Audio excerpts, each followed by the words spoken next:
मित्रों नमस्कार, वंदे मातरम। मैं प्रियंक व्यास आज का ये वीडियो पूरी तरीके से डेडिकेट कर रहा हूँ, समर्पित कर रहा हूँ उन तमाम लोगों को जो इस समय कोरोना पॉजिटिव रिपोर्ट आने के बाद कहीं ना कहीं उत्साह में कमी महसूस कर रहे हैं, ऊर्जा में कमी महसूस कर रहे हैं। चाहे वो RT-PCR टेस्ट में पॉजिटिव आया हो या हो सकता है कुछ मित्र हमारे ऐसे भी हो सकते हैं जो कहीं ना कहीं अस्पतालों के अंदर भर्ती हों। मेरा आप सभी लोगों से एक विनम्र अपील है, विनती है कि ये वीडियो उन तमाम लोगों तक जरूर पहुंचाएं जो अभी कहीं ना कहीं संघर्ष कर रहे हैं। मेरा दावा है कि ये वीडियो पूरा देखने के बाद उन लोगों के अंदर एक ज़बरदस्त जोश भर आएगा, जिंदगी जीने का उत्साह भर आएगा। मित्रों, सारी चीज़ें डिपेंड करती है आपके शरीर के अंदर कितना उत्साह है, आपके शरीर के अंदर कितनी सकारात्मक ऊर्जा है, उस पर निर्भर करती है। मैं कुछ उदाहरणों के माध्यम से आपके अंदर जोश भरना चाहता हूं, आपके अंदर एक नया उत्साह, नई उम्मीद जगाना चाहता हूं, और उस नई उम्मीद के सहारे आप कैसे कोरोना को हराएंगे उस पर भी हम बात करेंगे। मित्रों, ये वो जमीन है, ये भारतवर्ष वो जमीन है जहां पर मर्यादा पुरुषोत्तम भगवान श्री राम ने जन्म लिया।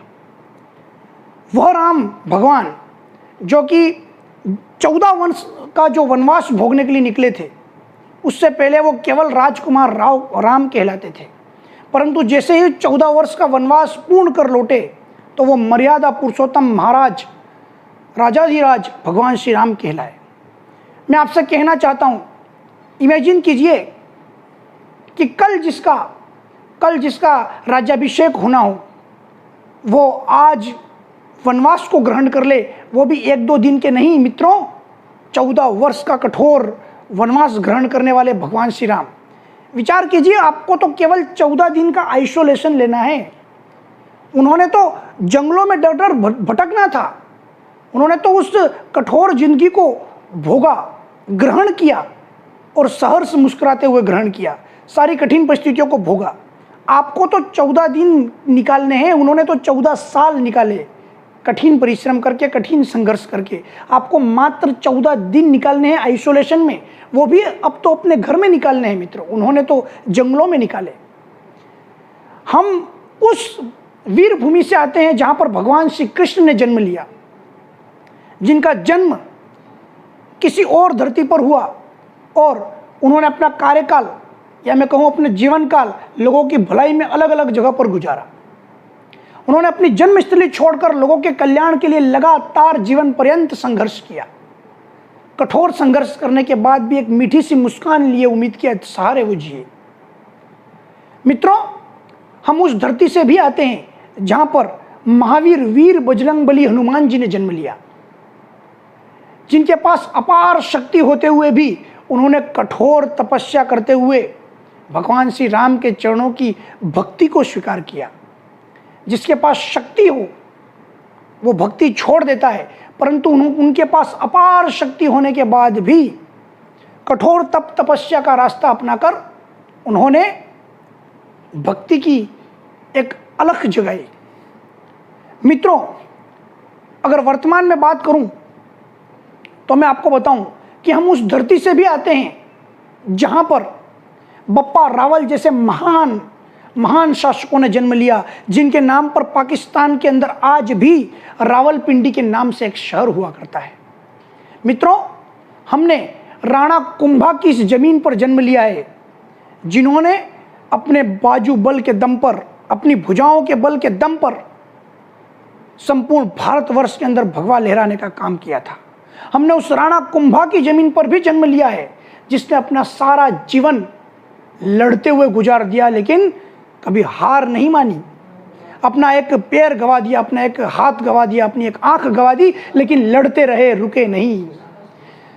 तो राणा सांगा के बारे में मैंने आपको बताया। हमने इस जमीन पर महाराणा प्रताप जैसे वीर साहसी एक महान व्यक्तित्व ने जन्म लिया था इस धरती पर, हम भी वहां जन्मे हैं। महाराणा प्रताप जिन्होंने अपना सारा राज ठाट छोड़कर, अपने सारे ऐशो आराम छोड़कर उन्होंने घास की रोटी को सहर्ष स्वीकार किया और पहाड़ों के कठिन जीवन को स्वीकार किया। मित्रों, वो भी 14 दिन के लिए नहीं, कई सालों साल उन्होंने इस तप संघर्ष करके लड़ाई लड़ी। मित्रों, हमने महारानी पद्मिनी की इस धरती पर जन्म लिया है, जिन्होंने मुगलों के सामने अपना सर झुकाने के बदले, सर झुकाने के बजाय उन्होंने अपने आप को दहन करना स्वीकार किया, अपने आप को भगवान को समर्पित करना स्वीकार किया, लेकिन कभी उन्होंने हार नहीं मानी। हमने रानी, बात करता हूं मैं आपको मीरा की इस धरती पर जन्म लिया, जिसने भक्ति की एक अलग जगाई थी। आपने नाम सुन रखा होगा, दुर्गादास राठौड़, दुर्गादास, वीर राठौड़ दुर्गादास की जमीन पर जन्म लिया है। पन्ना धाय की जमीन पर जन्म लिया है, जिसने अपने बेटे का प्राण न्यौछावर करके स्वामी भक्ति की मिसाल कायम की इस देश के लिए, इस राष्ट्र के लिए।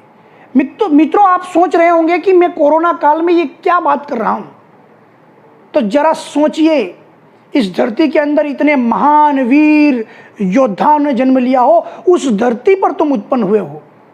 अरे कहीं ना कहीं आपके भी पूर्वज, आपके भी वंशजों ने इन लड़ाइयों में भाग लिया होगा। क्या आप इमेजिन कर सकते हैं कि क्या कभी उन्होंने घुटने टेके होंगे? नहीं, उन्होंने मरना स्वीकार किया होगा, उन्होंने अपना सिर कटाना स्वीकार किया होगा, लेकिन झुकना स्वीकार नहीं किया होगा। मित्रों, ये समय भी अभी एक युद्ध की तरह है।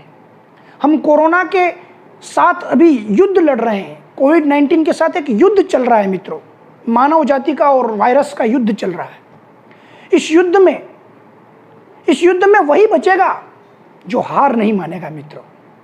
और आप लोग हार मान कैसे सकते हैं मित्रों? अपने अंदर की उस ऊर्जा को जगाइए, अपने अंदर के उस साहसी योद्धा को जगाइए, अपने खून की, अपने नस के अंदर उस तूफान को जगाइए, उस जोश को जगाइए मित्रों, जो उस छोटे से पिद्दे से, बिल्कुल पिद्दे से छोटे से वायरस, जिसको माइक्रोस्कोप में भी देखो तो नहीं दिखे, इतने छोटे से वायरस से हम नहीं डर सकते हैं मित्रों। उसे हम हराएंगे, हमारे जोश से हराएंगे, हमारे उत्साह से हराएंगे, हमारी उम्मीद से हराएंगे। बस आपको हार नहीं माननी है, आपको मन के अंदर मानसिक रूप से मजबूत रहना है और मन के अंदर ये ठान लेना है कि ये वो धरती है जिस पर सिकंदर जैसा विश्व विजेता भी मार खाकर लौटा था। ये वो जमीन है मित्रों। तो चाहे इस कोरोना ने पूरे विश्व के अंदर त्राही त्राही मचा रखी हो, लेकिन भारत के अंदर उसको हारना पड़ेगा, ये बात आपको दिखानी है मित्रों। अरे उठ खड़े होइए, अरे उठ जाइए उस बिस्तर से, जो बिस्तर तुम्हें आलसपन की ओर ले जा रहा है। अरे खड़े हो जाइए, अब आपका लड़ने का समय है, बाहर से नहीं, अंतर्द्वंद से लड़ने का समय है मित्रों। जरा विचार कीजिए, हमारे शरीर के अंदर दौड़ता हुआ ये जो रक्त है, इस रक्त के अंदर कहीं ना कहीं उन पूर्वजों की, उन तमाम वंशजों की, कोई फर्क नहीं पड़ता कि आप किस जाति से हैं, किस धर्म से हैं, अरे तमाम जाति और तमाम धर्मों ने भारत की आज़ादी के लिए, या मैं कहूँ भारतवर्ष के लिए, कहीं ना कहीं हमेशा लड़ाई लड़ी है। भारत वह देश रहा है जिसने कभी किसी पर युद्ध नहीं थोपा है, लेकिन जब भारत पर युद्ध थोपा गया हो तो मित्रों हमने वो मुंहतोड़ जवाब दिया है कि बड़े से बड़े विश्व विजेता यहाँ से मुंह की खाकर लौटे हैं। तो अब आप मान लीजिए कि कोरोना का अंत हुआ, और उस अंत होने का एक ही कारण है, आपके अंदर का वो जोश, आपके अंदर का वो उत्साह, आपके वो जीने की वो आशा, आपके वो जीने की उम्मीद। याद रखिएगा, वो लोग कभी मरा नहीं करते जिनके मन के अंदर उम्मीद हुआ करती है, जिनके मन के अंदर उत्साह हुआ करता है, जिनके मन के अंदर एक बहुत ही सकारात्मक ऊर्जा हुआ करती है। लड़ने का मादा स्वीकार कीजिए। आपको तलवारों भालों से नहीं लड़ना है मित्रों, ये युद्ध तो अदृश्य युद्ध है। आपको तो अपने अंदर के अंतर्द्वंद से लड़ना है, आपको अपने अंदर की उस निराशा से लड़ना है जिसमें आप मान चुके हैं कि आप हार जाएंगे। नहीं, बिल्कुल नहीं हारेंगे आप। आपके सामने ऐसे कई उदाहरण आपको देखने को मिल रहे हैं जिनका सीटी का स्कोर 25 में से 23 आया हो, जिनको कैंसर भी हो, उसके बावजूद उन्होंने कोरोना को हराया है। आपको यह भी उदाहरण देखने को मिला कि 93 वर्ष, या मैं कहूँ 93 ईयर्स ओल्ड, 93 साल के एक बुजुर्ग ने कोरोना को हराया है। तो आप क्यों नहीं हरा पाएंगे? उस जोश से, उस सकारात्मक ऊर्जा से आप जरूर हराएंगे।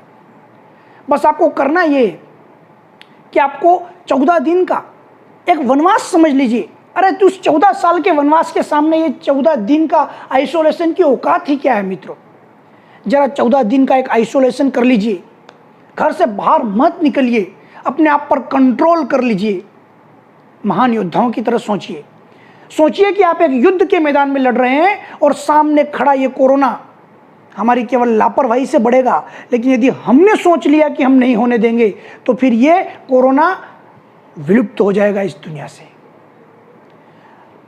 अच्छा सोच विकसित कीजिए, अच्छा जोश विकसित कीजिए, अच्छा खान पान रखिए, आइसोलेशन में रहिए, और यदि बहुत अधिक तबीयत खराब होने लग रही हो तो एक बार डॉक्टर की सलाह लेकर उपयुक्त दवाओं का सेवन कर लीजिए, एक कोर्स ले लीजिए, कंप्लीट कोर्स ले लीजिए और पूरी पॉजिटिविटी के साथ लीजिए, पूरी सकारात्मकता के साथ लीजिए, आप उभरेंगे। आप ये सोच कर सोइए कि कल मैं उठूंगा, अरे मैं मर नहीं सकता क्योंकि मैं इस धरती का वह सपूत हूं जहां पर इतने इतने महान योद्धा हुए जिन्होंने हार नहीं मानी मित्रों, और आप भी नहीं हारोगे, मुझे आप पर पूर्ण विश्वास है। आपको हारना नहीं है, आपको इस कोरोना को हराना है मित्रों। मैं आपको बताऊं, मेरे घर में भी पॉजिटिव केस निकले थे, लेकिन हमने हार नहीं मानी मित्रों। हमने हमारे अंदर का जोश, उत्साह, उम्मीद को कायम रखा, सावधानी हमने कायम रखी, आइसोलेशन हमने कंप्लीट किया, हमने पूर्ण वो सारी गाइडलाइंस का पालन किया जो हमें करना चाहिए, और अपने अंदर की हमने सकारात्मक ऊर्जा को बनाए रखा। और आज देखिए वो पूरी तरीके से नेगेटिव हो चुके हैं। जो मेरे घर के परिवार के सदस्य जो पॉजिटिव थे, आज पूर्णतः वो नेगेटिव हो चुके हैं और स्वस्थ हैं, तंदुरुस्त हैं।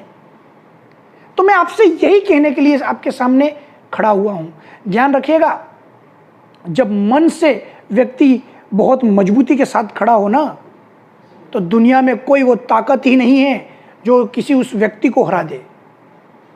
आपने एक उदाहरण तो सुना होगा कि ये जो छोटी छोटी चिड़ियाएं होती है ना, बारिश आने के समय ये इधर उधर घोंसला ढूंढती सर छुपाने के लिए, लेकिन एक बाज होता है जो उस आती हुई बारिश के विपरीत दिशा में उड़ान भरता है, और उस उड़ान भरते हुए वो उस बादल से ऊपर पहुंच जाता है जहां से बारिश आ रही है।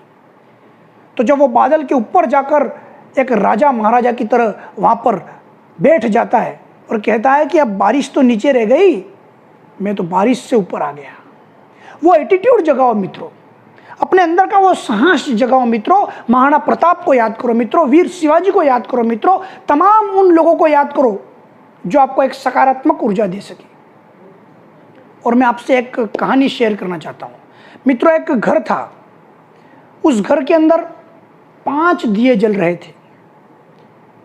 उसमें एक दिया स्वतः बुझ गया और उसने कहा कि इस पूरी दुनिया के अंदर एक निराशा का माहौल फैला हुआ है, तो मेरा यहाँ पर क्या काम है। ऐसा बोलकर वह दिया जो है अपने आप को, खुद को क्या कर लेता है, स्वतः ही बुझा लेता है मित्रों। और आपको जानकर आश्चर्य होगा कि वो दिया क्या था। वो दिया मित्रों था एक ऊर्जा का दिया था। जब वो ऊर्जा का दिया बुझ गया तो पास में एक शांति का दिया जल रहा था। उसने कहा कि चारों तरफ तो हिंसा हो रही है, तो मैं जल कर क्या करूंगा। तो वह भी स्वतः अपने आप को बुझा लेता है मित्रों। जब शांति का दिया बुझ जाता है तो पास में मौजूद एक और दिया जो भाईचारे का दिया था, वो कहता है कि अब चारों तरफ तो निराशा का माहौल है, चारों तरफ हिंसा का माहौल है, तो मैं भी जल के क्या करूंगा। वो भी अपने आप को बुझा लेता है मित्रों। और चौथे नंबर का जो दिया था, वो दिया था खुशी का दिया, या मैं कहूँ समृद्धि का दिया। वह भी देख लेता है कि भैया बाकी के जब 3 दिए बुझ चुके हैं तो मेरा इस दुनिया में क्या काम, और वो भी अपने आप को स्वतः बुझा लेता है। परंतु मित्रों, उन 5 में से 4 दिए बुझ चुके हैं, परंतु एक दिया अभी भी अपनी मध्यम रोशनी के साथ जल रहा था। हालांकि वो उन चारों से छोटा था दिखने में, परंतु लगातार अपनी मध्यम रोशनी बिखेर रहा था और वो बुझा नहीं। इतने में एक छोटा लड़का उस घर के अंदर प्रवेश करता है और देखता है कि वहाँ पर एक दिया जल रहा है। आपको जानकर आश्चर्य होगा कि वो 4 दिए बुझ गए इस बात का दुख नहीं करता है, वो तो इस बात की खुशी मनाता है कि अभी भी एक दिया जल रहा है। और वो बड़ी खुशी खुशी उस दिए को उठाकर बाकी के 4 दियों को वापस से रोशन कर देता है। तो फिर से 5 दिए जलने लग जाते हैं। मित्रों, क्या आप इमेजिन कर सकते हैं कि वो कौन सा दिया था जो लगातार जल रहा था? वो दिया था उत्साह का दिया, वो दिया था उम्मीद का दिया, वो दिया था आशा का दिया। तो जब आपके अंदर उत्साह बना रहेगा, आपके अंदर सकारात्मक ऊर्जा, उम्मीद, आशा बनी रहेगी, तो आपकी सारी जिंदगी पुनः पटरी पर लौट आएगी। अपने आप को सकारात्मक बनाए रखिए। इस दुनिया में आपको कोई नहीं हरा सकता है सिवाय आपके। यदि आपने अपने मन के अंदर हार मान ली तो फिर आपका हारना तय हो जाता है। लेकिन यदि आपने ये सोच लिया कि मैं नहीं हारूंगा, मैं नहीं मरूंगा इस कोरोना से, मैं इस कोरोना को हराऊंगा, तो मित्रों जीत 100% आपकी होगी। अरे उस छोटे से वायरस की औकात ही क्या है आपके शरीर के सामने, आपके उस विराट सकारात्मक ऊर्जा के सामने, उस दृढ़ इच्छा शक्ति के सामने क्या औकात है। तो मित्रों, अगर आपकी RT-PCR की रिपोर्ट पॉजिटिव आई है, या आपका कोई मित्र या आपका कोई रिलेटिव, मिलने वाला कोई व्यक्ति ऑक्सीजन की कमी के कारण किसी अस्पताल में है, तो एक बार उन्हें जरूर ये कहिए कि अपने अंदर की एक सकारात्मक ऊर्जा, अपनी एक उम्मीद मत छोड़िए। या आप बार बार उसे कहिए कि आप ठीक होंगे, जल्द ठीक होंगे, अपने आप को विश्वास दिलाइए। ध्यान रखिए, शरीर भी उसी हिसाब से काम करता है जिस हिसाब से हम सोचते हैं। यदि कोई व्यक्ति अपने मन के अंदर ये सोचने लगे कि मैं ठीक हूँ, तो उसका शरीर भी उसी प्रकार से हार्मोन्स रिलीज करता है और उसी प्रकार से एक पॉजिटिविटी क्रिएट होती है, उसका शरीर उसी हिसाब से फंक्शन करता है। लेकिन कोई व्यक्ति अगर बार बार ये कहे कि मैं बीमार हूँ, तो उसका शरीर भी उसी प्रकार से फंक्शन करने लगता है और वो व्यक्ति बीमार नहीं हो तब भी बीमार जैसा लगने लगता है। तो मैं फिर से आपको कह रहा हूँ, अपनी आप को ये विश्वास दिलाइए कि आप जीतेंगे। साथ में घर पर आइसोलेशन के 14 दिनों में लगातार योग कीजिए, प्राणायाम कीजिए, अधिक से अधिक जो ऑक्सीजन है उसे अपने शरीर के अंदर लाइए। आपको मैं बता दूं कि होता क्या है योग और प्राणायाम में, जब आप सांस को अंदर की ओर खींचते हैं तो बाहर जो प्राकृतिक ऑक्सीजन है वो अधिक से अधिक जाकर आपके ब्लड के अंदर हीमोग्लोबिन के साथ मिलती है और HbO2 कॉम्प्लेक्स बना देती है। मित्रों, वो हीमोग्लोबिन उस ऑक्सीजन का वहन करते हुए आपके शरीर की सभी वहां पर शिराओं तक, या मैं कहूँ आपके शरीर की प्रत्येक अंग तक उस ऑक्सीजन को पहुंचाती है, शिराओं धमनी तक उसको पहुंचाती है। और वो ऑक्सीजन केशिकाओं के माध्यम से उत्तकों और कोशिकाओं तक पहुंचने के बाद एक ऊर्जा उत्पन्न करती है। जितनी अधिक ऑक्सीजन हो सके आप योग और प्राणायाम से ले सकते हैं, तो रक्त का संचार भी बढ़ेगा, ऑक्सीजन का लेवल भी अच्छा बना रहेगा। और साथ में प्रोनिंग गतिविधि आप कर सकते हैं, जिसमें आप उल्टा लेटकर आप आराम से सांस की एक्सरसाइज कर सकते हैं, जिसके माध्यम से ऑक्सीजन लेवल आपका बढ़ेगा। और साथ ही अपने शरीर के अंदर से कुछ व्यायाम करके, कुछ आइसोलेशन वार्ड में या आइसोलेशन जो जहाँ भी आप, चाहे घर पर हो चाहे आप कहीं हॉस्पिटल में हो, एक व्यायाम करने का प्रयास कीजिए कि आपके शरीर से पसीना बाहर आए। और साथ में एक ध्यान की मुद्रा में बैठें, आंखें बंद करके यहाँ पर मस्तिष्क, अग्र मस्तिष्क के बीच मध्य बिंदु पर आप एक केंद्रण लगाकर, ध्यान केंद्रण लगाकर ओम की ध्वनि के साथ ये एक्सरसाइज कीजिए। आप सुधरेंगे, अरे आप खड़े हो जाएंगे, अरे आप कल खड़े हो जाएंगे और आप इस कोरोना को हराएंगे। मित्रों, मैं आपको बता दूं, कोरोना से रिकवरी की रेट 80 to 90% लगभग है। वो तो ठीक है, बाकी के 10-20% लोग जो है नेगेटिविटी से मर जाते हैं मित्रों। लेकिन आपको ऐसा नहीं करना है, आपको पॉजिटिव बना रहना है, आपको डाइट पर ध्यान रखना है, आपको लगातार ऊर्जा वाली चीज़ें खानी है। लेकिन हम इस कोरोना को हराएंगे और 100% हराएंगे। अगर मेरी इस बात का आपके शरीर पर सकारात्मक प्रभाव हो रहा है तो उठ जाइए उस बेड से जो आपको आलसपन की ओर ले जा रहा है। अरे खड़े हो जाइए। आपके शरीर के अंदर ये बहता हुआ रक्त आपको गवाही दे रहा है कि आप उन वीर योद्धाओं की जमीन पर खड़े हैं जिन्होंने अपने सर कटने के बाद भी धड़ से लड़ाई की थी। अरे आपके तो हाथ पैर, नाक, मुंह सब कुछ सलामत है। खड़े हो जाइए, पॉजिटिव ऊर्जा के साथ खड़े हो जाइए और इस कोरोना को जल्द से जल्द हराइए। आइसोलेशन का उपयोग कीजिए, लेकिन इस आइसोलेशन के 14 दिनों में अपनी शक्ति बढ़ाइए। भगवान श्री राम जब वनवास जाने से पहले उनकी शक्तियां जो आपको पता ही थी, लेकिन वनवास जाने के बाद जब वो लौटे तो वो एक विराट व्यक्तित्व, विराट शक्ति के साथ लौटे थे। मैं भी कह रहा हूं, इन 14 दिनों के बाद, इन 14 दिन के आइसोलेशन के बाद आप अपनी स्किल्स डेवलपमेंट के साथ लौटिए, आप अपनी विराट शक्तियों को जागृत करके लौटिए। आइसोलेशन वार्ड के अंदर, आइसोलेशन, होम आइसोलेशन के अंदर व्यायाम कीजिए, प्राणायाम कीजिए, एक्सरसाइज कीजिए, ध्यान केंद्रण कीजिए, सकारात्मक सोचिए, किसी नकारात्मक खबर की तरफ ध्यान मत दीजिए, क्योंकि आप ही हो, अरे आप ही हो, हाँ आप, मैं आपसे ही कह रहा हूं, आप ही हो जो इस कोरोना को हरा सकता है। और आप हरा कर दिखाएंगे, 100% हरा कर दिखाएंगे।